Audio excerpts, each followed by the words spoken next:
और भोपाल से बड़ी खबर का रुख करेंगे, जहां सज्जन सिंह वर्मा का एक बड़ा सियासी धमाका सामने आया। जी हां, सज्जन सिंह वर्मा ने ऐसा कुछ कह दिया जो राजनीतिक हलकों में एक बड़ी चर्चा का विषय है। राज्यसभा चुनाव से पहले कांग्रेस में कलह। सज्जन सिंह वर्मा ने कहा कि राज्यसभा जाने की मेरी भी इच्छा।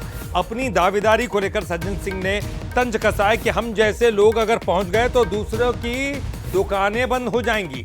राज्यसभा पहुंचना हम जैसों के लिए बहुत मुश्किल है।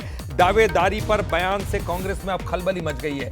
तो सज्जन ने यह सियासी विस्फोट किया है और सीधे सीधे तौर पर यह कांग्रेस के अंदरूनी कलह की तरफ इशारा कर रहा है। कांग्रेस में क्या कुछ चल रहा है, सज्जन सिंह वर्मा का यह बयान उसकी तरफ इशारा कर रहा है। तो सियासी बम सज्जन सिंह वर्मा ने फेंका है। राज्यसभा चुनाव की दावेदारी को लेकर भी अब उनकी चर्चा होगी या नहीं होगी। उन्होंने ये बात क्यों कही, क्या वो जाना चाहते हैं राज्यसभा और किसकी वजह से वो राज्यसभा जा नहीं पा रहे हैं, किनकी दुकानें बंद हो जाएंगी, तमाम बातें मन में तो है, पर अब हम जैसे लोगों को बड़ा मुश्किल होता है ना, बहुत मुश्किल होती है हम लोगों को। जैसे हम लोग पहुंच जाएं राज्यसभा में, जिनका पूरे प्रदेश में नेटवर्क है कांग्रेस के जरिए, तो दूसरे नेताओं की दुकान बंद हो जाएगी ना। और चलिए आपको बताते हैं कि सज्जन सिंह वर्मा ने आखिरकार ऐसा कौन सा भयंकर ये सियासी विस्फोट किया है। चलिए एक एक करके देखते हैं। सज्जन के निशाने पर आखिर कौन है, किसकी बात वो कर रहे हैं, कौन है सज्जन सिंह वर्मा के निशाने पर, किसकी दुकान बंद होने का उनको डर है। इसके अलावा क्या कांग्रेस में बड़े नेताओं को रोकने की कोई साजिश हो रही है, क्या सज्जन सिंह वर्मा को राज्यसभा जाने से पार्टी रोक रही है। तो ये तमाम बातें हैं। सज्जन सिंह वर्मा किसकी तरफ इशारा कर रहे हैं, सज्जन सिंह वर्मा के मन में कौन है।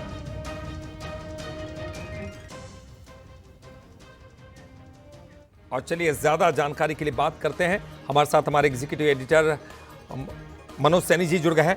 मनोज जी, सज्जन सिंह वर्मा ने सियासी बम फोड़ दिया है, क्या ये कांग्रेस की अंदरूनी कलह की तरफ इशारा कर रहा है। आखिर सज्जन सिंह वर्मा किसकी तरफ इशारा कर रहे हैं, किसकी दुकान बंद होने का जिक्र वो कर रहे हैं।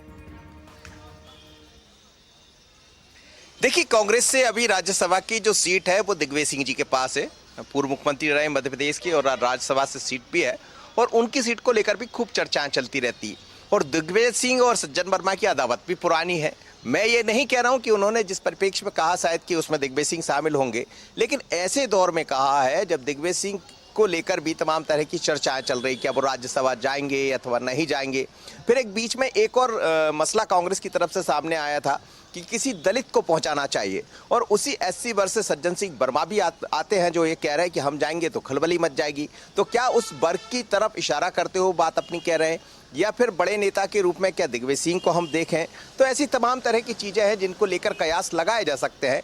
लेकिन राज्यसभा को लेकर राजनीति, सियासत मध्य प्रदेश में दिखाई दे रही है दोनों तरफ। भारतीय जनता पार्टी ये चाहती है कि तीसरी जो सीट है वो उसके खाते में आ जाए, मतलब कुल मिलाकर बीजेपी का पूरी तरह कब्जा हो जाए।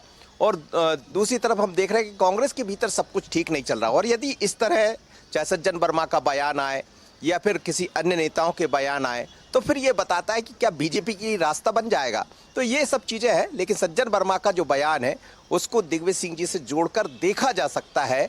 और निश्चित रूप से जो कांग्रेस के नेता है, चाहे प्रदेश अध्यक्ष या बाकी है, तो हो सकता है कि उनकी तरफ भी उनका इशारा हो कि हमें कोई नहीं पहुंचाएगा, हमें कौन पहुंचाएगा, जिस तरह वो कह रहे थे बड़ी मासूमियत से। तो उस पर बहुत सारे उसके मायने निकाले जा सकते हैं, लेकिन कांग्रेस के भीतर सब कुछ ठीक नहीं चल रहा है, एक बार फिर सज्जन वर्मा के बयान से समझा जा सकता है। बिल्कुल, और आपने सही जिक्र किया, क्योंकि जो तीसरी सीट का हम बात कर रहे हैं, तीसरी सीट के लिए केवल 6 या 8 के करीबन सदस्य उनके पास ज़्यादा होंगे। कहीं ऐसा ना हो कि अंदरूनी जो गड़बड़ है, कलह है, वो बीजेपी के लिए फायदे का सौदा बन जाए। बहरहाल बहुत बहुत शुक्रिया मनोज जी इस पूरी जानकारी के लिए, बातचीत करने के लिए। और आगे बढ़ेंगे।